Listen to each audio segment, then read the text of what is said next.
Quisiera que ustedes abrieran su Biblia en el Evangelio de Mateo, en el capítulo 24 de Mateo, para leer unas palabras de ahí. Yo voy a hablarles sobre el tema el siervo fiel y prudente. El siervo fiel y prudente. Cuando usted lo tenga, se pone de pie para que leamos juntos y hagamos una oración. Santo Dios. A su nombre. Si usted lo tiene, dígame amén. Vamos a leer en el capítulo 24 de Mateo desde el versículo 45 en adelante. Verso 45 en adelante. Donde dice la palabra del Señor en el nombre del Padre, del Hijo y del Espíritu Santo. Amén. ¿Quién es pues el siervo fiel y prudente, al cual puso su Señor sobre su casa para que les dé el alimento a tiempo? Bienaventurado aquel siervo al cual, cuando su Señor venga, le haya haciendo así. De cierto os digo que sobre todos sus bienes le pondrá. Pero si aquel siervo malo dijere en su corazón, mi señor tarda en venir, y comenzare a golpear a sus consiervos y aún a comer y a beber con los borrachos, vendrá el señor de aquel siervo en día que éste no espera y a la hora que no sabe, y lo castigará duramente, y pondrá su parte con los hipócritas. Allí será el lloro y el crujir de dientes. Padre, en el nombre de Jesús de Nazaret, después de estas palabras de introducción, yo te pido a ti que tú nos permitas estudiar tu palabra con libertad. Danos entendimiento, danos sabiduría, guíanos a través de tu Espíritu Santo, y que cuando todos salgamos de aquí, comenzando por mí, podamos decir que hemos sido edificados por tu palabra. En el nombre de Jesús de Nazaret, te pido que sea hecho, Señor. Amén. Santo Dios. Fíjese bien que los versículos leídos dicen: ¿quién será pues el siervo fiel y prudente? Al cual puso su Señor sobre su casa para que les dé el alimento a tiempo. De ese versículo se desprenden varias cosas. Número uno, se desprende que el trabajo que todo siervo de Dios debe de hacer, y toda sierva del Señor, en la casa del Señor, es alimentar al pueblo. Alimentarlo. Dice que la pregunta dice que el Señor puso a ese siervo sobre su casa para que le dé el alimento a tiempo. Y dice también ahí que ese siervo, en esa pregunta que él hace, debe ser un siervo fiel y prudente. La fidelidad es lo que nos impulsa a nosotros a servirle al Señor con todo nuestro corazón. Y la prudencia es la que nos guía a hacerlo con entendimiento, con sabiduría y con madurez. Ambas cosas tienen que ir atadas de la mano, porque la fidelidad, cuando no está acompañada de la prudencia, también nos hace cometer errores, y nos hace cometer errores de los cuales después nos podemos arrepentir. Por eso es que es sabio el que piensa mucho antes de hablar y antes de actuar. Yo siempre le he dicho a mi esposa que ejerce la función ministerial conmigo, y le digo a mis hijos que antes de hablar hay que filtrar los pensamientos, porque una palabra que sale por nuestra boca ya no la puedes recoger para atrás. Y si salió delante de alguien y salió de una forma mal dicha, mal expresada, vas a terminar tal vez destruyendo en vez de construyendo, hiriendo en vez de sanando, y al final no lo vas a poder recoger para atrás. Por tanto, es sabio el que es tardo para hablar, el que se toma su tiempo para poder hablar, y el que piensa. Nosotros tenemos que pensar aún a la hora de predicar. Nosotros tenemos que filtrar los pensamientos porque no todo lo que viene a nuestra mente es de Dios. Hay personas que se comportan como si su mente fuera una mente perfecta y piensan que todo lo que le va a salir por la boca viene del cielo, cuando en realidad no es así. Nosotros somos seres imperfectos y por eso es que el ministro de Dios no anda componiendo las cosas a última hora. Tiene que sacar su tiempo devocional, su tiempo de dedicación, de oración a Dios, de encerramiento con el Señor, de darle cabeza a lo que va a presentarle a la congregación, de meditar bien cómo es que lo va a hablar, cómo es que lo va a decir, cómo es que lo va a presentar. Después de que uno lleva tiempo dentro del ministerio pastoral, son imperdonables los errores de un principiante.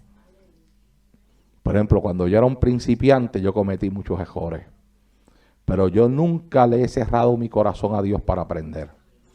Y yo siempre he aprendido de ellos. Y me da pena cuando contemplo personas que ejercen una función ministerial, que ya llevan 10 años, 15 años ministrando y todavía están cometiendo errores de principiantes, que se niegan a aprender porque todo lo que ellos saben decir por su boca es: Dios me dijo, Dios me habló y esto fue lo que yo sentí de parte de Dios. Y entonces se olvidan de que la palabra está puesta para enseñar, que uno mismo está llamado a aprender también de otros. Yo tuve un pastor que ya pasó a morar con el Señor, a quien quise mucho, era mi amigo personal. Y aun cuando yo pastoreaba en los Estados Unidos, habían situaciones en la iglesia que cuando se presentaban y yo veía que eran un poco delicadas, yo lo llamaba a él y conversaba con él, porque él llevaba ya más de 50 años ministrando. Y entonces, de los consejos que él me daba, yo iba filtrando sus consejos para decidir qué era lo mejor que yo podía hacer. Cuando mi pastor pasó a morar con el Señor, yo sentí un gran vacío en mi corazón. Pero busqué dentro de los pastores a los cuales yo conozco, personas que yo considero que son sabias en el Señor, por la madurez que muestran dentro de su ministerio pastoral. Busqué alguien que ocupara su lugar.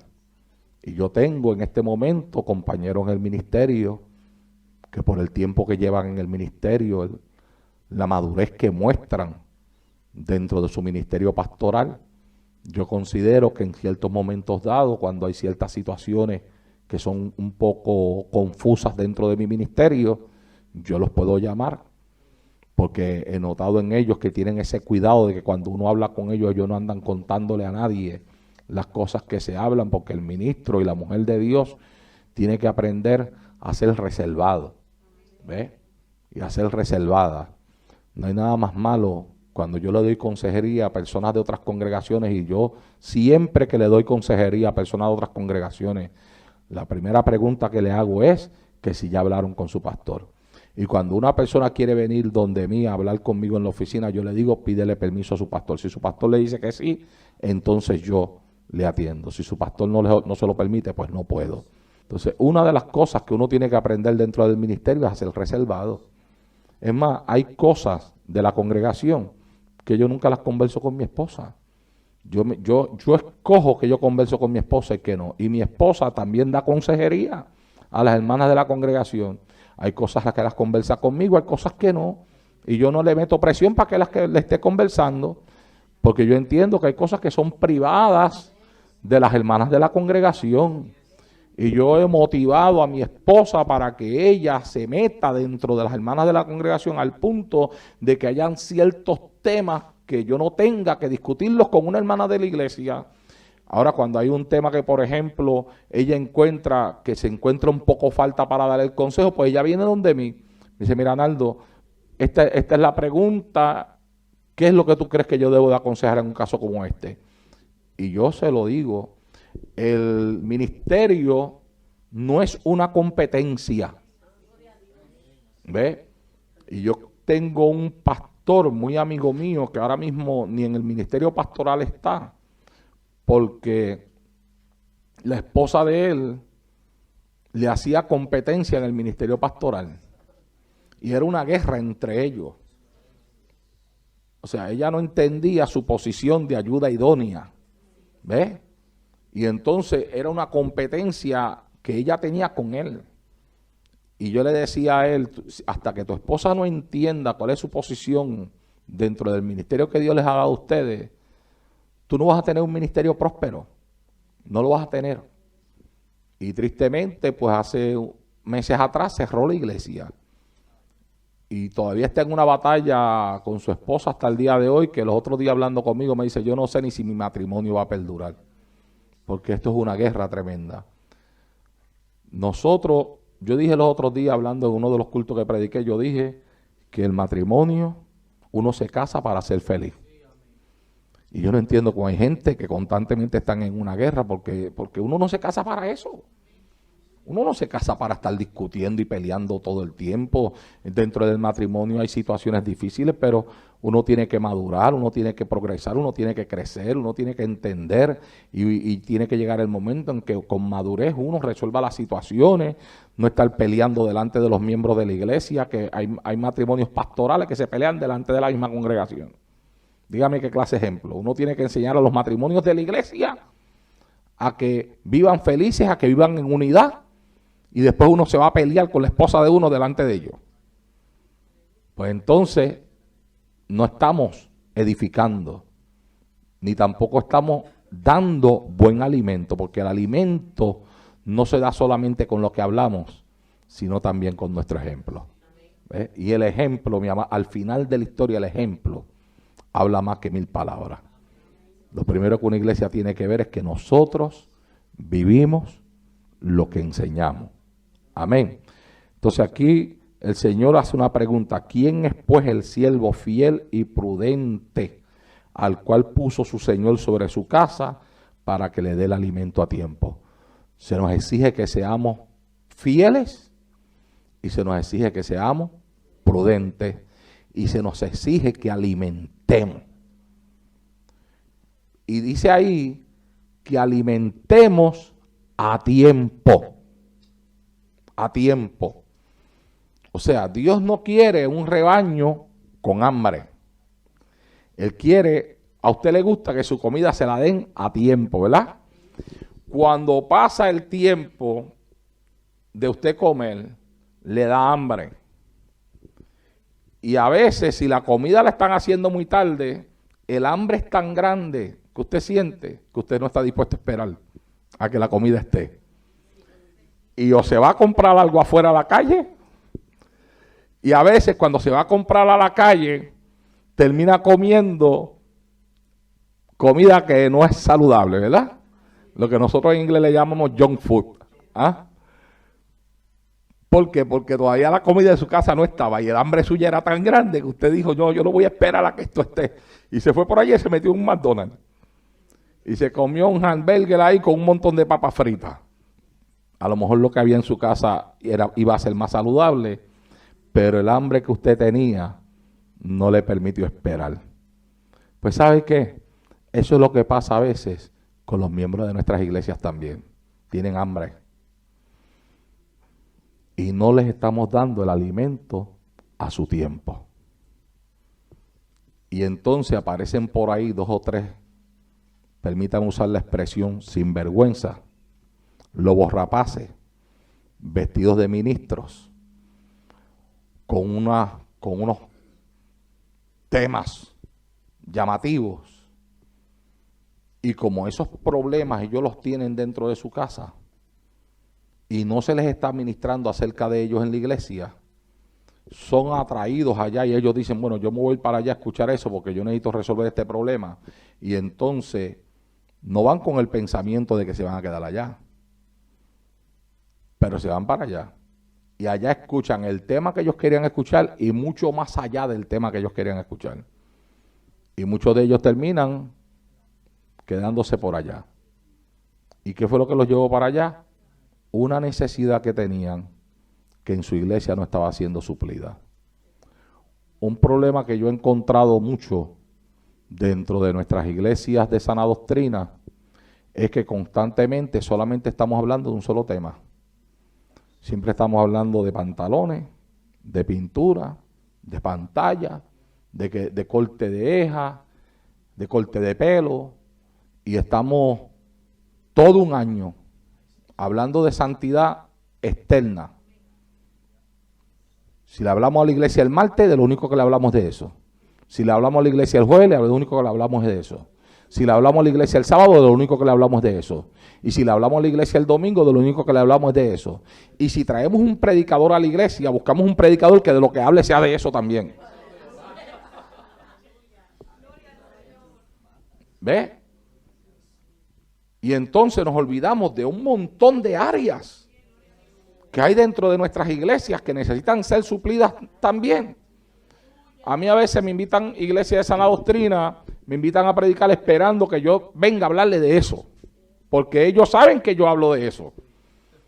Pero entonces yo llego con otros temas y entonces el pastor me dice, yo creía que usted me venía a predicar un mensaje de santidad, y yo le digo, pero de eso le predica usted todo el tiempo a la iglesia. ¿Para qué yo le voy a estar hablando a la iglesia suya lo que usted le está predicando todo el tiempo?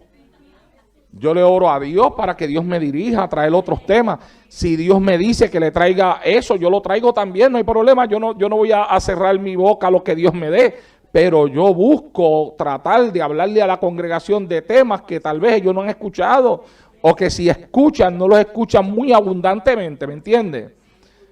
Algo importante que nosotros debemos hacer entender a nuestras congregaciones es que ese tipo de palabras debe de ser para los pastores.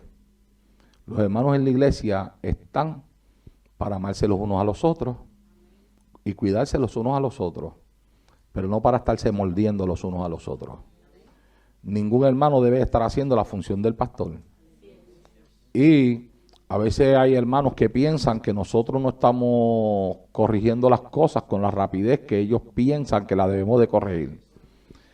Cuando en realidad, por ejemplo, yo le he enseñado a nuestra iglesia, yo no regaño a nadie desde el altar. En 34 años de ministerio, yo creo que solamente 2 veces en mi vida me he visto obligado a meter un regaño desde el altar delante de toda la gente. Cuando una persona cae en una falta grave, si la falta no es del conocimiento de otras personas y de la congregación, yo siento a la persona, pero no le digo nada a la iglesia. Yo solamente le digo a la persona, mira, usted se me queda ahí sentado, cuando si le quieren dar parte, usted dígale a la persona que no. Ya está, más nada. Si coge parte, si a usted le dan una parte y usted coge la parte, yo lo voy a sentar ahí mismo y desde el altar le voy a decir a la iglesia por qué. Y entonces todo el mundo se va a enterar de lo que está pasando con usted. Pero como nadie lo sabe, y yo no creo que lo que Dios no le ha sacado a nadie para afuera, yo tengo por qué sacárselo, porque yo no soy Dios. Y Dios pudo habérselo sacado, pero no se lo sacó. Entonces, donde Dios está teniendo misericordia con una persona, yo no voy a traer juicio, pero sí siento a la persona. Y ya cuando la gente, como ya la iglesia me conoce y yo se lo he hablado a la iglesia, cuando la iglesia ve que hay una persona ahí que ya se le crea, no coge parte, la gente ya no pregunta, la gente sabe, eso es que ya el pastor lo tiene sentado. ¿Eh? Y lo dejan tranquilo, porque también les he enseñado a no ser policías investigándole a la gente las cosas, que oren por la persona. ¿Ve? Ahora, si una cosa es pública, pues públicamente ya. Ahora, regañar desde el altar, en 34 años que mi mente me trae así, 2 veces en mi vida me he visto forzado a meter un regaño bien fuerte a unas personas desde el altar. Una vez fue en Puerto Rico y la otra vez fue acá en los Estados Unidos. Fuera de ahí, no traigo a mi memoria más nada. Y a los hermanos de la iglesia les he enseñado que mientras ellos no vean que una persona que no está viviendo en santidad pasa al frente a coger parte, que se queden tranquilos ahí, que dejen la persona tranquila ahí. Porque la palabra que yo predico o va a limpiar a la persona o la va a sacar para afuera. O sea, si una persona no tiene en su corazón cambiar, la misma palabra lo saca. Porque no la van a poder aguantar, no van a poder aguantar la palabra. Porque un corazón que no ha nacido de nuevo no aguanta esta palabra. Pero si la persona se queda ahí, mire, yo tengo una hermana en la iglesia, lleva ya como 4 años. Todavía se pone pintura en la cara, se quitó las pantallas, se pinta el pelo, por temporada se deja de pintar los ojos y después de un momento regresa de nuevo. Y yo le dije a ella, yo la llamé a ella una vez y le dije, oye, ven acá, ¿por qué tú llevas 4 años aquí así, yo con esta palabra que yo predico, las enseñanzas que yo doy aquí? Me dice, pastor, no se preocupe, el problema no es usted, el problema soy yo. Pero yo reconozco que usted está predicando la verdad. Déjeme ahí sentada hasta que Dios me cambie. Yo le digo, yo no creo que si Dios no te cambia, tú no te vas a ir para el cielo. Me dice, está bien, pero déjeme aquí peleando a ver si me voy. No, pues quédate ahí. Quédate ahí. A mí sentada ahí no me molesta mientras no trate de sembrar una semilla mala en la iglesia. Porque si trata de sembrar una semilla mala en la iglesia, te voy a pedir que te vayas de aquí. Pero si te quedas tranquilito ahí y no estás peleando contra el mensaje que yo predico, síguelo escuchando hasta que el Espíritu de Dios te cambie. Malo sería que se cambiara ella misma físicamente y se quedara igual por dentro y entonces yo comenzara a darle parte en la iglesia y después ella por allá decirle a la gente, yo no pienso que esto es malo, yo creo que el pastor en esto está mal, y a estarle lavando el cerebro a la gente por allá. ¿Ve? Ahora, la Biblia dice que es bienaventurado aquel siervo al cual cuando su Señor venga le halle haciendo así. ¿Haciendo cómo? Alimentando al pueblo, alimentándolo. Y nosotros tenemos muchos temas que tratar en la iglesia. Hay que hablar del adulterio en estudios bíblicos. Hay que hablar de lo que son las raíces de amargura, porque la Biblia habla de eso. Habla de las raíces de amargura y dice que las raíces de amargura contaminan a la iglesia. Y nosotros tenemos que ir tratando todos esos temas con mucho cuidado para ir enseñando a la congregación. Pero hay un tema que yo quiero tratar con ustedes dentro de este estudio y quisiera que ustedes tomaran las anotaciones que pudieran dentro de la capacidad que puedan hacerlo mientras yo leo y hablo, porque esto es lo último que está arropando a la iglesia en este último tiempo en todas partes y ya está metido dentro de la iglesia americana también. Se llama el G12 o gobierno de los 12. Yo he leído muchos libros sobre el tema.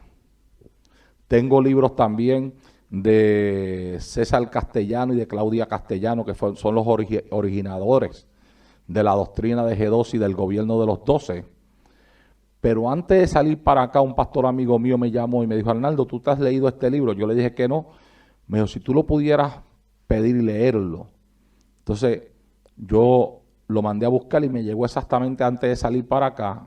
Me lo traje para acá y mientras estaba ministrando por allá, por Italia y por Alemania, me lo estuve leyendo hasta que lo terminé. Y hasta ahora, de todos los libros que yo he leído, yo creo que este es el libro más completo, más claro, mejor presentado que yo he leído acerca de César Castellano y de su esposa y de la doctrina que ellos están regando por el mundo entero.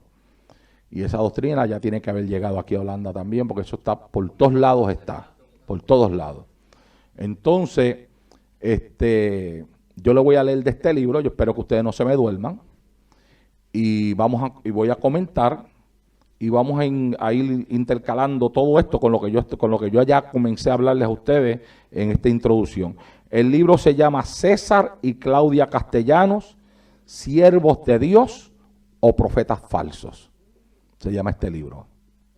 Siervos de Dios o profetas falsos.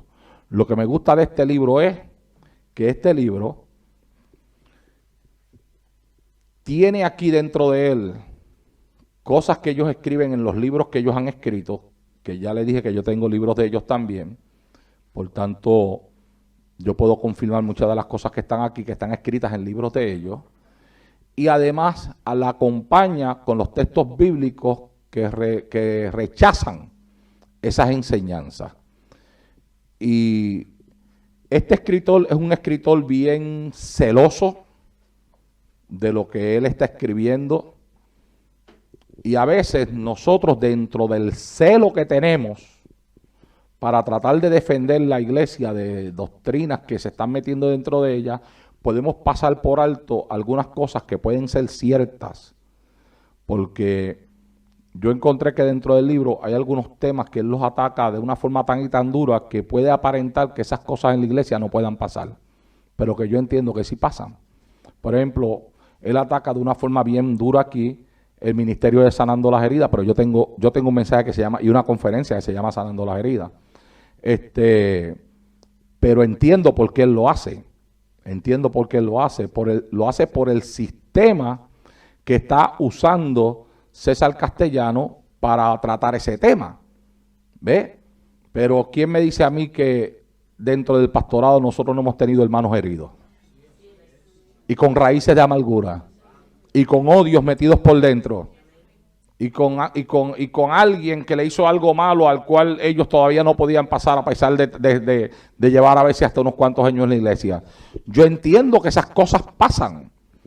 Ahora, la forma en la cual se va a batallar contra esas cosas en la iglesia y la forma en la cual lo hacen esta gente es lo antibíblico, es lo que se sale fuera de la palabra del Señor. Ahora, yo voy a comenzar aquí a leer algunas cosas. Ustedes me escuchan y si tienen alguna pregunta, pues me lo dicen, ¿verdad? Porque a mí me interesa este tema para ustedes. ¿Y sabe por qué me interesa este tema para ustedes? Porque hay un montón de pastores que están cayendo en esto, en G12. Y el problema del G12 no comienza con la congregación, comienza con el pastor. Porque ellos han sido astutos. Ellos no están trabajando iglesias, ellos están trabajando pastores. Porque ellos saben que si ellos capturan al pastor, ya capturaron la congregación. Y una enseñanza que ellos le dan a los pastores cuando los llevan a las reuniones que los llevan y a los encuentros que los llevan allá en Colombia, es que le dicen al pastor, cuando usted vaya a presentar esto en su iglesia, va a haber un grupo de hermanos que se lo va a rechazar. Déjelos ir. El que esté en contra de lo que ellos le llaman la visión de los 12, déjelos ir. Y hay pastores en donde yo estoy que han echado miembros de sus iglesias porque no están de acuerdo con la doctrina. Gente de 20 años en una congregación, de 30 años en una iglesia, fieles, que pelearon y batallaron por la iglesia, están siendo expulsados hoy de la iglesia porque el pastor que tienen está metiendo la doctrina G12 y ellos no la quieren aceptar. Y algunos de esos fieles, hermanos, muy buenos hermanos ancianos, santos, hermanos que aman a Dios, han ido a hacerse miembros de nuestra congregación, expulsados de su iglesia, porque no quieren aceptar la doctrina G12. Predicadores de la palabra del Señor han sido puestos en disciplina, porque no quieren enseñar la doctrina G12. ¿Y por dónde está empezando el asunto? Por pastores. Hay veces que el problema son las iglesias y hay veces que el problema son los pastores. Y a mí me llama la atención esto, ¿por qué, hermano? Porque mire, están cayendo dentro de esta mentira que cuando empecemos a leer aquí usted se va a preguntar, pero ¿cómo es posible que pastores caigan en esto? Lo que me llama la atención es que están cayendo en esto pastores que no son unos neófitos en la palabra, que han conocido la palabra, la han enseñado un pastor súper amigo mío de muchos años. Que el concilio de él, un concilio grandísimo, tenía en la iglesia de él, hasta el instituto del concilio estaba en la iglesia de él. Y era un hombre, mire, ese hombre me llevaba a mí a predicar a su iglesia, a dar campañas en su iglesia. Usted no tiene idea con lo loco que ese hombre era como yo predicaba. Cuando yo empecé a escuchar que él estaba metido en la doctrina G12, entonces yo lo visité a él. Y él me aseguraba que no, él me mentía. Me decía, no, yo no estoy en eso, Arnaldo. Quien te diga eso no es verdad, eso es mentira. Y yo le decía a él, mira, la Biblia dice que el amor todo lo cree. Y yo te amo a ti, tú eres mi amigo. Y tú eres un ministro, tú no me puedes mentir a mí. Tú me dices que no, yo te creo. Y cuando escuche a otros hablando de ti, yo te voy a defender. Y él me decía, pues, yo te aseguro a ti que no te estoy mintiendo. Y cuando yo veía a otros pastores que decían, mira, Arnaldo, tú sabes que fulano, yo decía, no, no hables así, que yo fui y lo visité, eso no es verdad. Él me lo aseguró que eso no es verdad. Después hubo un tiempo que vino un pastor amigo mío y me dice, mira, Arnaldo, yo sé que él te dijo que no es verdad, pero es verdad. Él vino en estos días de Colombia, está bien metido en eso. A mí no me gusta el chisme, ministro. Pues yo me voy directamente a donde tengo que ir. Me fui de nuevo donde él. Y me lo encontré que estaba en la iglesia. Y nos sentamos a conversar frente al altar de su iglesia. Y yo te estoy visitando porque aunque tú me has dicho que no, se sigue regando que sí. Que tú sí estás yendo a coger estudios de G12. Arnaldo, eso no es verdad, no le hagas caso. Y yo le digo a él, mira, estamos sentados frente al altar de tu iglesia, ¿oíste? Donde tú predicas la palabra de Dios. Y yo te vuelvo a repetir lo que te dije la última vez que te visité. El amor todo lo cree. Yo te amo a ti. Y si tú me dices a mí que no, yo te lo creo. Y yo te defiendo delante de otras personas. Pues no. Como tú dices, aquí frente al altar donde yo predico. No es verdad. Y como mes y medio o 2 meses después de eso, hermano, tenía un montón de banderas de G12 colgando de los techos de la iglesia, del techo de la iglesia. Como unos 7 o 8 meses después, vendió ese templo, que ese templo costaba miles de dólares. Metió la iglesia juntamente con él en un hotel, a dar cultos en el hotel. Y hasta el día de hoy, yo no sé qué es lo que ha pasado con el dinero ese, yo. Ahora, cuando una persona se atreve a hablarle a usted de la forma que él me habló a mí, especial la última vez, como tú dices, frente al mismo altar donde yo predico, se atreve a mentir así, hermano. Un hombre que era maestro de la palabra, maestro en el instituto, que el instituto de su concilio estaba hasta en la misma iglesia de él. Allá donde yo iba han caído hasta doctores. ¿Ok? Hay un doctor en la ciudad donde yo ministro, muy conocido él, muy conocido él, que ahora mismo ya lleva varios años metido en la doctrina G12. Cuando uno lee lo que la doctrina G12 es, toda la mentira que encierra, uno no puede menos que preguntarse cómo personas con tanto conocimiento de la palabra pueden caer en un error así. Y yo tengo varias explicaciones para eso. La número 1, la Biblia nos llama a nosotros a la separación. A mí mucha gente me pregunta, ¿cómo es posible que usted después de tanto tiempo todavía se mantenga predicando el mismo mensaje? Y mi respuesta es porque yo no me junto con todo el mundo. Yo prefiero mejor estar solo que mal acompañado.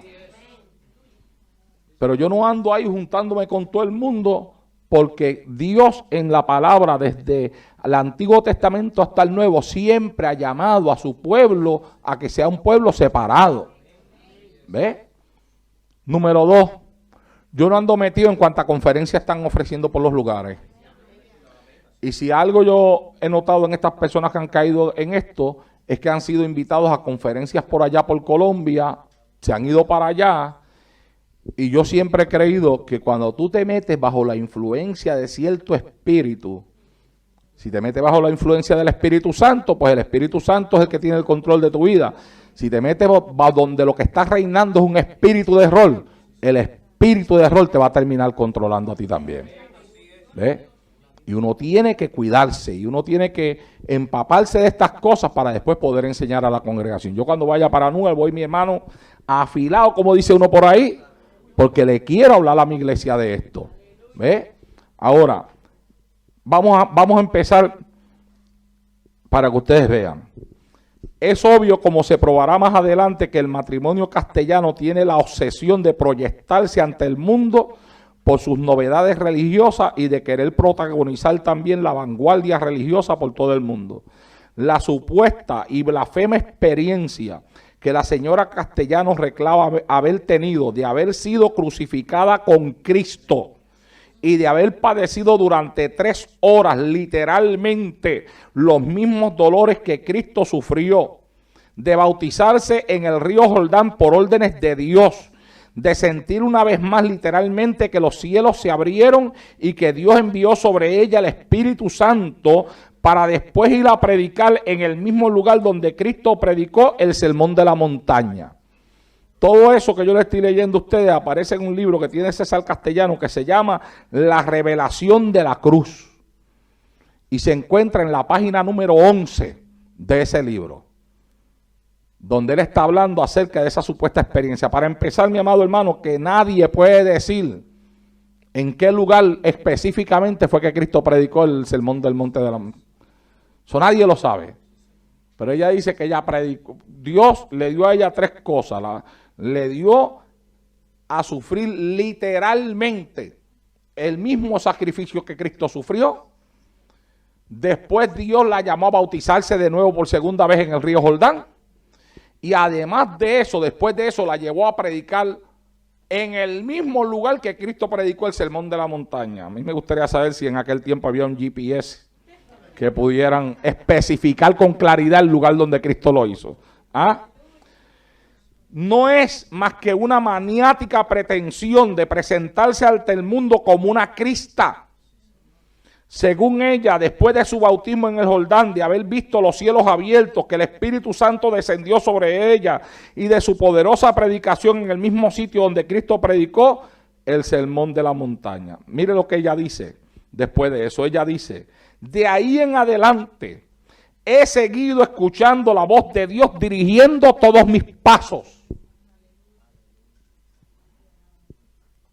Dígame usted si nosotros los cristianos estamos llamados a ser guiados por una voz que nos habla o por la palabra de Dios escrita.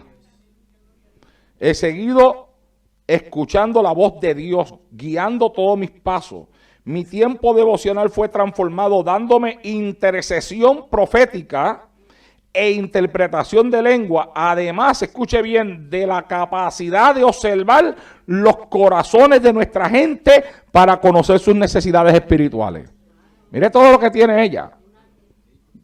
Sí, tiene intercesión profética, interpretación de lengua y además puede mirar los corazones de la gente.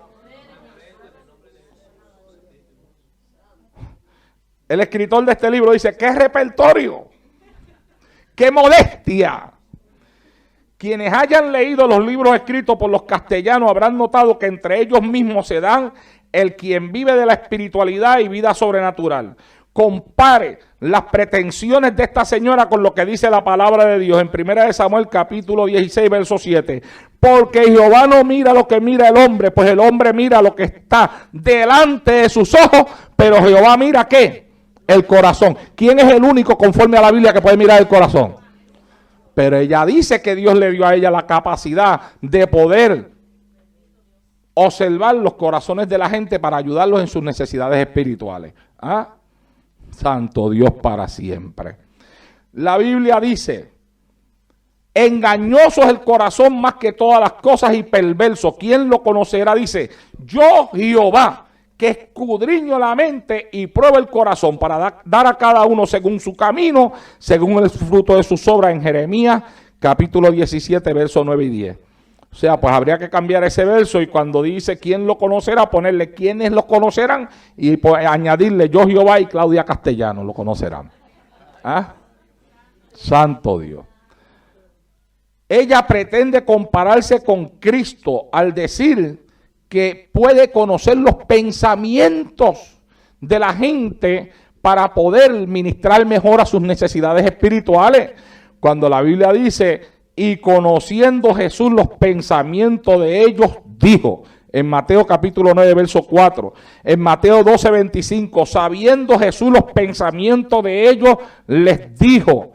Jesús entonces, conociendo los pensamientos de ellos, respondió: ¿qué caviláis en vuestros corazones? En Lucas 5, 22. Y dice Juan 6, 64, porque Jesús sabía desde el principio quiénes eran los que no creían y quién le iba a entregar.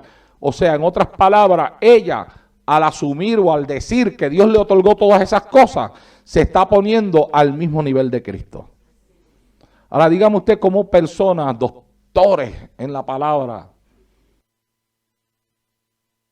maestros de seminario, están cayendo en cosas así. ¿Sabe por qué? Por amor al dinero. Porque si algo se le mete mucho en los talleres y en las conferencias que le dan a los pastores que van al G12, es que van a crecer económicamente. Y se ha levantado un amor por el dinero en estos tiempos, que hay gente que por amor al dinero están vendiendo hasta su alma. Y han convertido el evangelio en un verdadero negocio donde lo único que persiguen es sacarle dinero a la gente y nada más. Y los encuentros, por eso es que los encuentros se han hecho tan famosos. En los Estados Unidos, cada persona que va a un encuentro tiene que pagar $150. Y se les motiva para que por lo menos cada uno traiga 12 personas más. Y hay encuentros de esos a los cuales van 300, 400, 500 personas y hasta más. Haga la matemática. A 150 por cabeza, estamos hablando de mucho dinero. ¿Ok? Mucho dinero. Movimientos como la Nueva Era, Testigos de Jehová, Ciencia Cristiana, la iglesia brasileña Pare de Sufrir, y aún la misma iglesia católica, dice él, son una broma simplona o simple en comparación con lo que enseñan y practican los castellanos. Si no fuera por los libros y artículos que he leído, lo que he visto y oído en las iglesias en varios países y lo que me han contado colegas serios que han puesto el grito en el aire sin tener respuesta de ningún líder de sus denominaciones, porque tristemente las denominaciones conciliares, muchas de ellas no están condenando esto de la forma que hay que condenarlo. Y hay denominaciones conciliares que están aceptando en ellos iglesias que están en G12 y las están permitiendo. Pero todos los que están aquí en algún concilio no pueden cerrar sus ojos y tienen que mantenerlos abiertos. Porque los concilios cambian de directiva, tienen elecciones y van cambiando de directiva, y a veces los que vienen detrás en esas directivas vienen con una mente transformada que no es la misma que tenían los que comenzaron los concilios. Y ahí es que están viniendo las transformaciones en las organizaciones conciliares. Y a veces nos exigen a nosotros los concilios una fidelidad más grande al concilio que al mismo Dios que nosotros le servimos. Y eso no puede ser. Nuestra fidelidad es primero con Dios. Y nosotros no podemos tener miedo de cuando hay una convención del concilio, si hay algo que está equivocado, ponernos de pie y hablar y protestar, porque a veces hay lugares donde bajo el silencio de hombres y mujeres de Dios, hay otros que por hablar mucho y gritar mucho y estar exigiendo mucho, están transformando el concilio, mientras hay hombres que no están de acuerdo con las cosas, pero no quieren discutir, no quieren llevar nada, entonces se quedan callados y permiten que el concilio sea transformado. Nosotros no podemos olvidarnos que en los días de Cristo, la Biblia dice que había muchos fariseos que creían en él, pero tenían temor a confesarlo porque tenían miedo a ser expulsados de la sinagoga. Y a veces nosotros mismos tenemos el miedo hasta que nos expulsen de las organizaciones conciliares a las cuales nosotros pertenecemos, y cuando vienen estos cambios doctrinales así tan y tan fuertes, nos callamos la boca y permitimos que el concilio sea transformado. Así que todos los que pertenecemos aquí a un concilio tenemos que tener nuestros ojos abiertos y velar por la sanidad doctrinal de la organización conciliar a la cual nosotros pertenecemos. Amén. Alabado sea Dios en esta hora. Vamos a seguir buscando por aquí algunas cositas más que yo quiero compartir con ustedes, porque es que esto, mi amado hermano, como dicen por ahí, pica y se extiende, ¿oyó? Pica y se extiende. Aquí hay algunos testimonios de personas que tuvieron algo que ver con el G12. Una hermana de mi iglesia me dijo que deseaba ir a un retiro de una iglesia de la Asamblea de Dios. Nunca pensé que dicho retiro era un encuentro de los castellanos. La hermana fue y después testificó en la iglesia que estaba muy contenta de haber asistido al encuentro porque la hicieron regresar. Ellos practican la regresión. La hicieron regresar hasta el vientre de su madre, donde aprendió que encontrándose allí su mamá la descuidó pues no se alimentaba bien durante el embarazo de ella. Dijo que esa era la razón de sus problemas de carácter. Tenía un coraje inconsciente contra su mamá por no haberse alimentado bien mientras ella estaba en su vientre, y ahora esta hermana está haciendo lo que nunca había hecho. Me está profetizando también, dice aquí. Mire, regresión. Esto ya estamos hablando aquí de prácticas ocultistas, ¿ok? Estamos hablando de psicología, estamos hablando de... ay, Dios mío, una palabra en español que quiero usar. Estamos hablando de control mental, de poder jugar con la mente de la gente. Dice esta señora que le regresaron hasta el vientre de su mamá. Bendita sea la misericordia de Dios. Y le voy a decir, todas estas iglesias G12 que yo conozco, con estos pastores que yo conozco, están practicando esto. Por eso es que yo se lo van a escuchar repetir muchas veces aquí. Yo no salgo de mi asombro. O sea, yo no puedo creer que hombres de Dios que yo conozco por tantos años, que eran maestros en la palabra, estén aceptando cosas como esta. Y por eso creo que Dios me ha puesto en mi corazón que le hable a ustedes de esto hoy, porque nadie está exento a caer en estas cosas, como las experiencias con ellos nos lo están demostrando. Cuando nos olvidamos de la palabra de Dios, podemos caer en cualquier porquería. Fui a predicar a una de nuestras iglesias y mi visita coincidió con los testimonios de las hermanas que fueron a un encuentro de lo que enseña Castellano. Me dio mucha vergüenza porque las hermanas empezaron a testificar que sus maridos estaban contentos con ella porque ahora sí que ellas los estaban complaciendo sexualmente. Ese fue el testimonio que trajeron frente a la congregación. De la alegría que tenían los maridos a saber qué era lo que estaban practicando. El Señor reprenda al diablo. Una conversación personal. Resulta que mi esposa y yo asistimos a una iglesia donde se siguen las enseñanzas de César Castellano.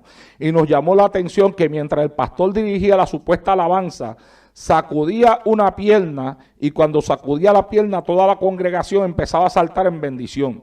Se daba otra estremecida el pastor mientras seguía dirigiendo la alabanza y todos los hermanos se estremecían como si estuvieran tomados de un cable eléctrico. ¿Qué es esto?, le pregunta esta persona al hermano.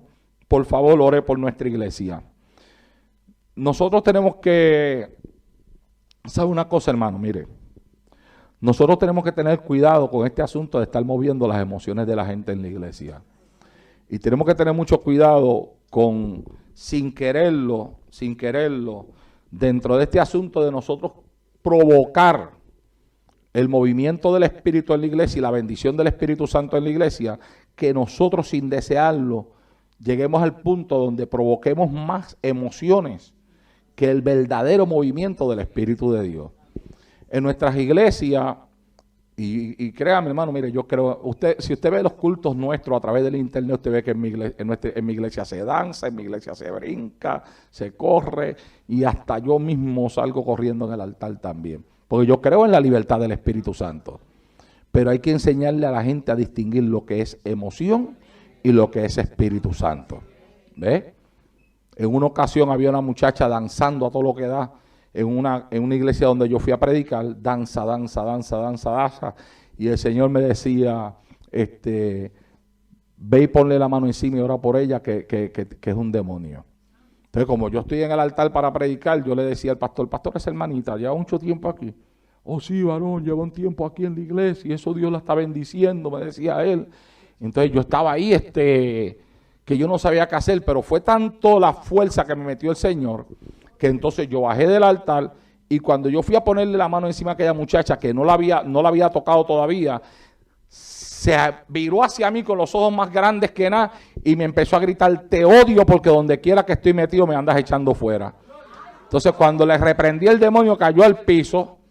Después, al final del culto, el pastor me dijo, ay, hermano Naldo, ¿cómo es posible una cosa así? Entonces yo le hablé y le dije, no, pastor, mire, tenemos que entender que no todo lo que brilla es oro. Que no todo brinco es brinco del Espíritu. Hay personas que brincan por la unción del Espíritu Santo y otras personas que brincan por emociones. Y si la emoción es una emoción natural, a mí no me está malo una emoción natural, porque yo creo que si ante la presencia de Dios tiembla la tierra, que temblemos nosotros no es nada, ¿verdad? Entonces hay emociones y Dios nos hizo a nosotros con emociones. Todas las emociones que nosotros tenemos es porque Dios nos creó así. Y lo que son las emociones naturales, a mí no me molestan. Pero nosotros tenemos que estar pendientes a que las cosas no se salgan fuera de su control. Y tenemos que ministrar a la iglesia. Mire, yo he ido a iglesias, hermano, que desde que se comienza el culto hasta que se termina están reprendiendo al diablo. Lo reprende durante todo el devocional. Durante el mensaje no lo pueden reprender porque uno está predicando, pero rápidamente uno terminó de predicar y cogen la parte y vuelven a reprender. Y yo, bueno, pero el diablo nunca se fue de aquí. ¿Usted me está entendiendo, hermano? O sea, nosotros no podemos estar reprendiendo al diablo todo el tiempo. Bendito sea el Señor. Entonces usted me quiere decir a mí que usted está celebrando un culto de adoración al Señor, que la Biblia dice que donde hay 2 o 3 reunidos en su nombre, allí está Dios en medio de ellos, y está todo el mundo alabando a Dios, y hasta están recibiendo el Espíritu Santo, y hay gente hablando lengua y todo eso, y en medio de ese movimiento usted me dice a mí que todavía el diablo está metido ahí. Que hay que estarlo reprendiendo todo el tiempo. O sea, hay cosas, mi amado hermano, que son ignorancias nuestras.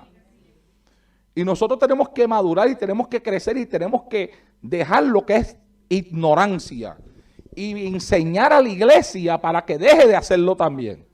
Es como cuando la gente va a empezar el culto. Hermano, vamos a recoger nuestra mente para empezar el culto. Entonces, ¿dónde estaba la mente de la gente? ¿Qué hay que recogerla? Ah, pues ahora que él se tiene que ir a recoger por allá donde estaba, que ella lo va a recoger por el otro lado. ¿Dónde está la mente de la gente? Que hay que recoger ahora la mente. Porque vamos, ¿acaso no tenemos la mente recogida desde el día que aceptamos a Cristo como Salvador? Usted me entiende. Y le voy a decir, hermano, mire. Ay, Señor. Todas estas cosas son, desde cierto punto, son boberías. Cuando yo comenzaba en el Señor también hacía todo esto. Cuando comenzaba en el ministerio también. Pero como le dije a ustedes cuando le di la introducción a lo que vamos a hablar aquí hoy, nosotros estamos llamados a madurar. Y la iglesia va a madurar en la misma medida en que nosotros maduremos y los vayamos enseñando a ellos también. Hay que enseñarle a la iglesia que no todo es demonio. No todo es demonio.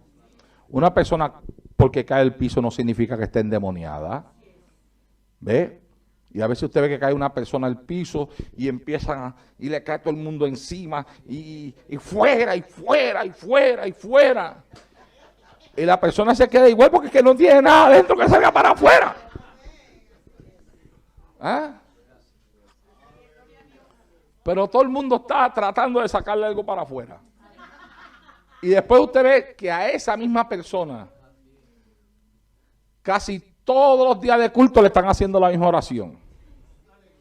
Y a veces pasan años y todavía con los años a la misma persona todavía le siguen gritando fuera y fuera y fuera y fuera. Pues, de tanto que le han gritado se supone que no le quede nada ya. ¿Ah? Mira, en una ocasión a mí se me convirtió una persona en la iglesia. Lara, una muchacha, estaba bien endemoniada, bien endemoniada. Y le ministramos liberación y Dios la libertó. Poco tiempo después, en otro de los cultos cayó al piso y comenzó a revolcarse por el piso y ahí fui yo de nuevo y empecé a ministrarle y a reprenderle y se quedó tranquila y yo, bueno, ya Dios la libertó. Poco tiempo después volvió de nuevo con la misma manifestación. Entonces yo me puse a orar. Señor, ¿qué está pasando aquí? Porque yo no estoy ahora con el jueguito este de que yo le saco el demonio y el demonio vuelve y se le mete. ¿Ah? ¿Y sabe lo que el Señor me dijo? No está endemoniada, me dijo.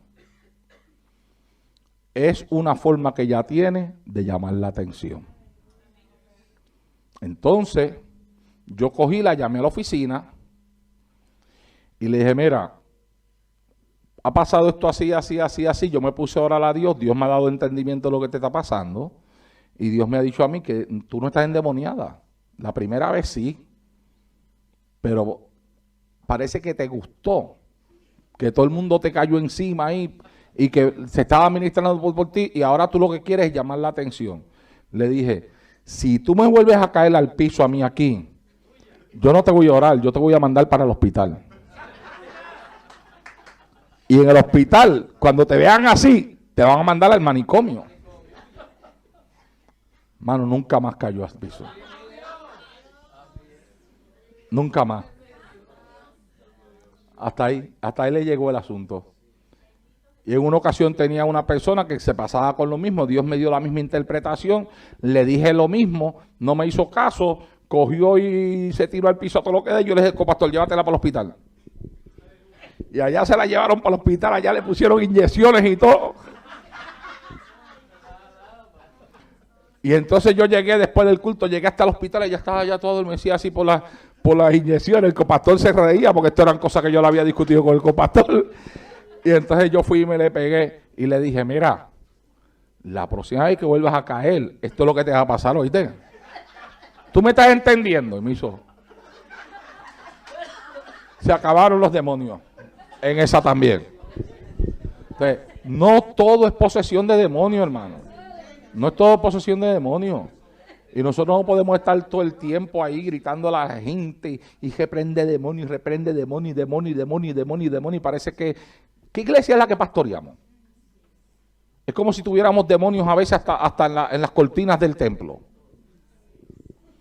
Nosotros mismos estamos rebajando el ministerio nuestro cuando nos comportamos así. Entonces hay que madurar, hay que crecer. No todo es demonio en esta vida. No todo. Y hay hermanos que piensan que si ellos ven demonios son más espirituales. ¿Me entiendes? Y quieren estar contando los demonios que vieron, que si esto, que si lo otro. Oye, ven acá y tú solamente ves demonios en tu vida. Tú nunca has visto algo mejor que un demonio. Y yo no niego que hay cosas que pueden pasar. Yo he tenido experiencias con demonios, ¿ok? Y algunas de ellas las he contado en algunos de mis mensajes. Pero yo no ando todo el tiempo viendo demonios. El Señor reprenda al diablo. No. Vamos a leer por lo menos una más de las cartas que él ha recibido. Santo Dios. Hermano, resulta que un hermano que conozco, el cual tiene como unos 9 años de convertido y es viudo, asistió a un encuentro de los que enseña César Castellano. El encuentro lo organizó una iglesia que no es de nuestra denominación. Lo tuvieron en Corsicana, Texas. Después del encuentro, el hermano en cuestión vino muy contento a practicar conmigo para contarme la grande bendición. Según él, que él recibió en el encuentro, cuando le hicieron la terapia regresiva, pudo practicar extensamente con su esposa que estaba muerta. Ya eso ahí estamos hablando de qué? Espiritismo, consultación de muertos, hermano. Ve hasta dónde está llegando el asunto. Hará como 30 años que salió en español un libro publicado por la editorial CLIE relacionado con el ocultismo, escrito por un pastor alemán cuyo nombre me reservaré. Este libro me fue regalado por un colega en el ministerio. Lo leí, pero confieso que su lectura me fue más perjudicial que benéfica, por lo cual decidí deshacerme de él. Pues bien, este pastor se involucró tanto en el ocultismo, según él, para informar al pueblo evangélico de sus peligros, que desgraciadamente terminó suicidándose. Hay terreno donde nosotros tenemos que tener mucho cuidado. Y hay cosas, mi amado hermano, que uno no tiene que meterse dentro de ellas porque con la Biblia basta. ¿Verdad? Con la Biblia basta. Ahora, uno tiene que tener mucho cuidado también con los libros. Yo le he dicho a ustedes predicando muchas veces que los libros no se usan para interpretar la Biblia. Ningún libro puede interpretar la Biblia. La Biblia es la que interpreta los libros. Amén. Ahora, fíjese, hay libros que salen que a mucha gente le llaman la atención. Por ejemplo, este libro del cual él pasa a hablar, déjeme ver si está por aquí. Ok. Voy a leerle y después le voy a dar un testimonio. Un amigo pastor de una floreciente iglesia de la Asamblea de Dios, quien además es médico, psiquiatra, al igual que su esposa, me contó acerca de los casos de personas que se han trastornado o endemoniado. Leyendo el libro de Rebecca Brown, él vino a dar libertad a los cautivos. ¿Cuántos de ustedes lo han leído? Ok, yo lo leí. Dentro de ese libro hay muchas cosas que son erróneas y hay cosas que son ciertas, y la Biblia nos dice a nosotros a que leamos y retengamos lo bueno, ¿verdad? Pero no todo el mundo puede leer estas cosas. Cuando yo me di cuenta que en la iglesia había mucha gente leyendo este libro, que yo lo leí, yo rápidamente me adelanté al asunto y traje un estudio bíblico a la iglesia sobre ese libro, para poder corregir lo que yo entendía que dentro del libro estaba mal. ¿Ve? Nosotros tenemos una escuela ya, una escuela regular, la teníamos de primer grado hasta cuarto año de escuela superior, ahora la tenemos hasta el sexto grado. Por razones económicas tuvimos que cortar muchos grados. Pero cuando la teníamos hasta el cuarto año, un maestro de la escuela se dio cuenta que muchos estudiantes estaban leyendo ese libro de Rebecca Brown. Vino y me lo dijo y yo le dije, ok, como ya tú cogiste el estudio que yo di, vamos a dar ese estudio aquí ahora. Dámele este estudio a los jóvenes para que ellos no estén cayendo en las mentiras que se enseñan dentro de ese libro. Y entonces se le dio el estudio a ellos para ir entresacando lo que es verdad y lo que es mentira de ese libro, ¿verdad? Lo mismo hice con el libro de Quebrantando Maldiciones. Maldiciones sin quebrantar, ese libro. Yo lo leí, encontré en él algunas cosas que eran saludables, un montón que no eran saludables. Lo compré para la iglesia yo mismo, y yo mismo le di un estudio bíblico a la iglesia del libro, y entonces le fui señalando todo lo que conforme a la Biblia en ese libro no estaba bien, estaba equivocado. ¿Ve? Dice aquí, tanto el pastor Alemán como la señora Brown, que algunos investigadores afirman que no es doctora en medicina como ella dice ser, se obsesionaron tanto con los demonios que produjeron más daño que bien al pueblo evangélico con los libros que escribieron. Esto es precisamente con lo que se bregan los dañinos encuentros, cuando patanes pretenden hacer terapias regresivas, exorcismos, rompimiento de maldiciones generacionales y comunicar el Espíritu Santo. Hay que tener mucho cuidado con todo esto. Me llama la atención que cierta iglesia bien conocida conduce con frecuencia encuentros. Me propuse saber quiénes son los encargados de ello y cuando me dijeron los nombres me quedé estupefacto, ya que a todos ellos los conozco muy bien y sé que realmente, si es realmente ellos los que dirigen los encuentros, en otras iglesias no pasarían ni de ujieres. Porque ¿sabe qué es lo que pasa, hermano? Esto es una cosa que estamos encontrando en el asunto del G12. Para el G12 no importa cuánto tiempo usted tenga de convertido ni qué madurez usted tenga, sino que lo que importa es que usted haya cogido las clases que ellos dan. Usted pasa por las clases que ellos dan, pasa por los encuentros que ellos dan, las clases de células que ellos dan, y cuando usted termina, para ello, así usted tenga 6 meses de convertido, ya usted está preparado para ser un líder. Un líder. Ellos lo convierten a usted en un líder. Yo tengo en nuestra iglesia un matrimonio que salió de una iglesia G12. Esta hermano, ¿cómo puedo decirlo? Porque yo la quiero mucho a ella. Pero estaba crudita en las cosas del Señor. Bien crudita en el conocimiento de la palabra. Y yo me sorprendí cuando ellos vinieron a hablar conmigo. Ellos me dijeron que estaban escuchando la programación radial nuestra por mucho tiempo, que cada vez que escuchaban los mensajes abrían la Biblia, se podían examinar lo que yo predicaba y que llegaron a la conclusión de que ellos estaban en un error y que querían hacerse miembros de nuestra iglesia, que lo dejáramos ahí sentado todo el tiempo que lo quisiéramos dejar sentado.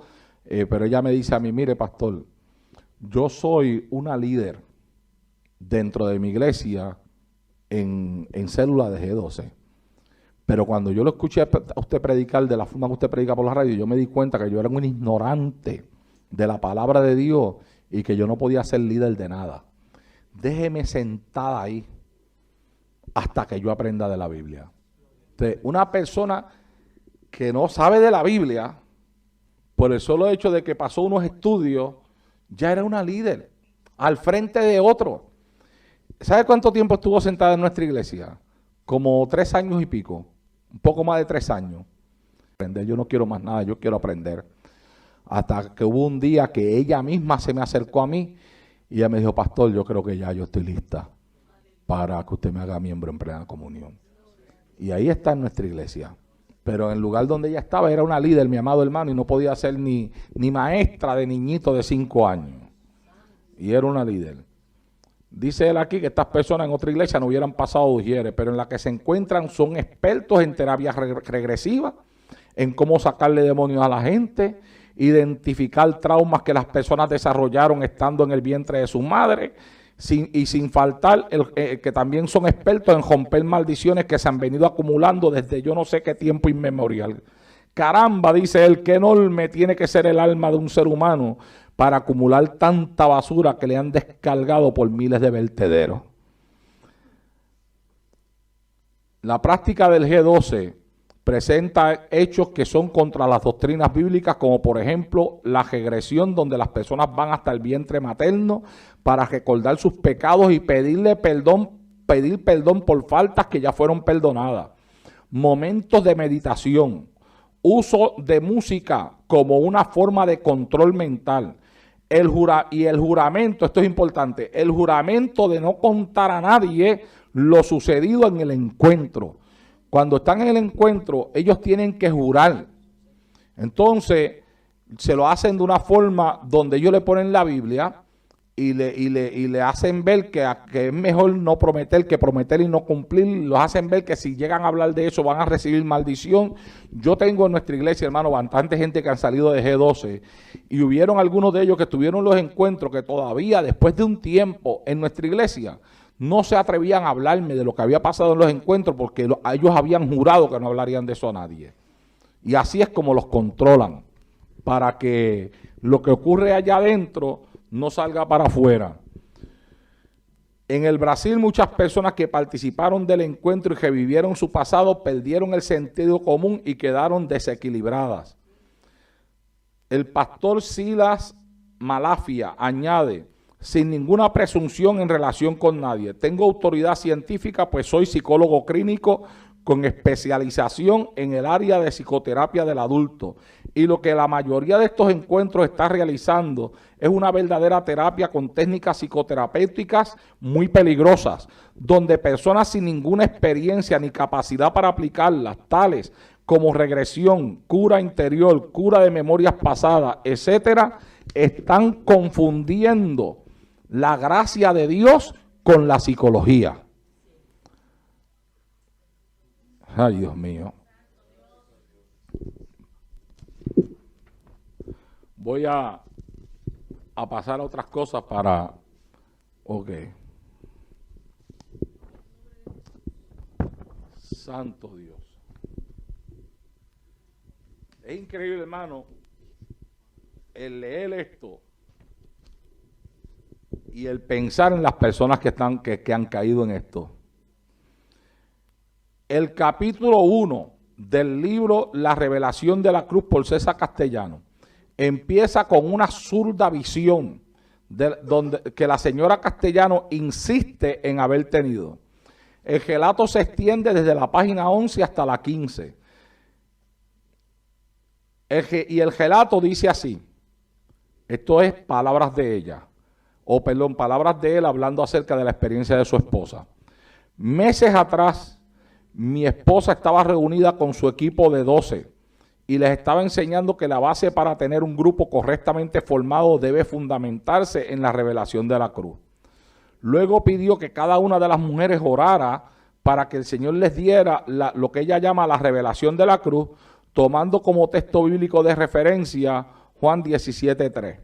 Finalizando ya, mi esposa elevó la siguiente oración: Dios, dame la revelación de la cruz.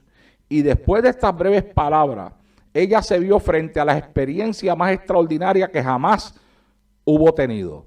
Dios tomó su espíritu y lo unió al espíritu de Cristo en el momento exacto de su crucifixión. Literalmente ella pudo sentir todo lo que Jesús sintió cuando estaba colgado en aquel madero. al mismo tiempo se abrieron sus ojos espirituales y pudo ver las tinieblas que había sobre la tierra. Escuche esto.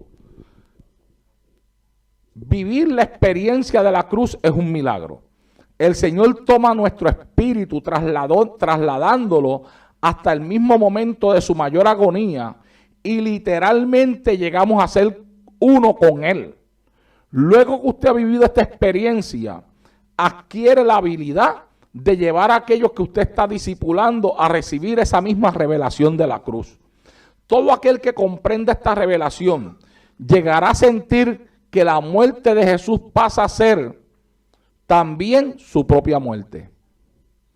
Esto implica que el dolor que Él sintió, nosotros también lo sentiremos. Usted podrá decir: siento sobre mí la misma agonía, el mismo dolor y el sufrimiento que Cristo, pero como si fuese yo el que está crucificado. Cuando Claudia tuvo la revelación de la cruz y fue transportada de una manera sobrenatural hasta el monte Calvario, oiga esto, la transportaron hasta el monte Calvario. Dios corrió el velo y le enseñó el sufrimiento de Jesús tal como David proféticamente lo vivió al componer el Salmo 22. No vamos a leer el Salmo 22, después usted lo lee en su casa, pero cuando usted lo lea usted va a encontrar que el Salmo 22 es un salmo mesiánico, donde se profetiza muchas de las cosas que Cristo iba a pasar en la cruz del Calvario. Él da una explicación, una interpretación a ese salmo donde él dice que David experimentó lo que Cristo iba a experimentar en la cruz del Calvario. Aunque el sufrimiento de Jesús sucedió muchos años después de David, Dios tomó el espíritu de aquel rey y lo trasladó en el tiempo, llevándolo a sentir todo lo que Jesús iba a padecer. ¿Dónde está eso en la Biblia? Lo que Jesús estaba viviendo es lo que Claudia experimentó. Sus ojos espirituales se abrieron y comenzó a ver las oscuras nubes. La palabra declara que hubo tinieblas desde el mediodía hasta las 3 de la tarde. Todo se oscureció. Y esas nubes eran las legiones de demonios, según dice ella, que recaían sobre el cuerpo de Jesús. Jesús podía ver cómo los demonios con toda su furia venían contra él como fuertes toros de Basán. Como leones hambrientos que abrían su boca, rugiendo con toda clase de palabras perniciosas, procurando que se debilitara su fe. Aunque eran las 3 de la tarde, toda la tierra se llenó de densas tinieblas. Ello sucedió a causa de la mayor manifestación de legiones demoníacas, eso es lo que dicen ellos, no lo que dice la Biblia, que dirigidas por el mismo Satanás, conocido como el príncipe de las tinieblas, había rodeado la tierra con gran oscuridad. Mi esposa pudo también sentir que todos sus huesos se descoyuntaban y que su corazón se deshacía en su interior. Aunque intentó pedir ayuda, sus fuerzas no le respondían. Lo único que podía hacer era gemir en su angustia. Durante un lapso de 3 horas, ella atravesó por aquella agonía. No estaba en su cuerpo, había sido transportada por el Espíritu de Dios y se hallaba en éxtasis. Al igual que Jesús, dice él, escuche bien, esto es una enseñanza, lo que le voy a leer ahora mismo. Es un error doctrinal y bíblico bien grande lo que este hombre va a decir aquí. Se lo voy a leer de nuevo. Ella no estaba en su cuerpo, pues había sido transportada por el Espíritu de Dios y se hallaba en éxtasis.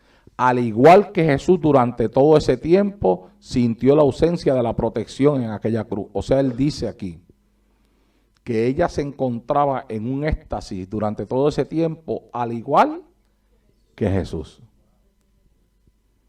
¿Ve? Y más adelante vamos a ver por qué todo esto es un error bíblico grande. Los demonios como perros venían a destrozar su carne, pero el momento más angustioso ella lo experimentó cuando sintió que el Señor en su oración dijo: mas tú, Jehová, no te alejes, fortaleza mía, apresúrate a socorrerme, libra de la espada mi alma, del poder del perro mi vida, sálvame de la boca del león y líbrame de los cuernos de los búfalos. Jesús esperaba que el Padre viniera pronto en su ayuda y le diera una total liberación, pero Claudia vio cuando el Padre se levantó y le dio la espalda. dejándolo prácticamente a la merced de esos feroces demonios, y eso fue lo que llevó a Jesús a dar un gran grito de angustia: Dios mío, ¿por qué me has desamparado? Donde la Biblia dice que Cristo dijo: Dios mío, ¿por qué me has desamparado? Pero ¿dónde dice que fue que Dios le dio la espalda? Ahora ella dice que ella vio cuando Dios se levantó de su trono y le dio la espalda. Lo interesante fue que no solo, y voy a añadir algo a esto, hermano, muchas veces cuando nosotros predicamos de estos versículos, ¿verdad que sí? Y a veces cuando predicamos y damos ciertas explicaciones, nosotros decimos que en ese momento Dios abandonó a su hijo, y hasta a lo mejor hay quien han dicho, a lo mejor predicando, buscando que la gente aprenda, le ha dicho: el Señor le dio la espalda a Cristo porque en ese momento los pecados de todo el mundo cayeron sobre él, ¿verdad? Pero usted, cuando habla de eso, usted está tratando de traer una explicación sin enseñar una doctrina, sin traer una enseñanza. Aquí no, aquí se está haciendo una enseñanza. Se enseña oficialmente por ellos que fue así, a través de una visión que ella supuestamente tuvo. Lo interesante fue que no solo Claudia pudo pasar por ello, sino que esta experiencia además estaba siendo vivida por todo el equipo de los 12, de las 12, eran 12 hermanas que estaban reunidos con ella. Después de esa noche, ninguna de aquellas mujeres volvió a ser la misma, dado que su nivel de fe creció de una manera extraordinaria. Y solo la persona que haya, escuche esta enseñanza ahora que da él. Esto es importante. Solo la persona que haya experimentado la revelación de Cristo Jesús podrá conocer a Dios como su Padre. O sea, si usted no pasa por la misma experiencia que tuvo la esposa de él, usted no puede conocer a Dios como su Padre. ¿Cómo es que dice la Biblia que nosotros pasamos a ser hijos de Dios? ¿A través de quién? De Cristo, no es a través de ninguna revelación de ninguna cruz. Ahora, ¿cómo es? Vuelvo y pregunto, le dije que me van a escuchar preguntar esto todo el tiempo, hermano. Y cómo hay tanta gente con tanto estudio de la palabra que cayeron en esta doctrina. Nosotros sacamos los ojos de la Biblia y nos perdemos, hermano. Aquí no hay nada de lindo, aquí el que no se cuide, por eso es que la Biblia dice: el que cree estar firme, mire que no caiga. La hermana ahorita cuando tomó la parte antes de presentarme, ella dijo: ¿quién sabe qué es lo que viene para acá, para nuestra área, que Dios ha permitido que el hermano llegue hasta aquí? Pues yo le digo lo mismo: ¿quién sabe? Porque de tantos temas que pudimos haber hablado, yo no pensaba hablarle a ustedes de este libro, porque a mí me gusta traer mis cosas de otra forma. A mí no me gusta estar leyéndole libros a nadie.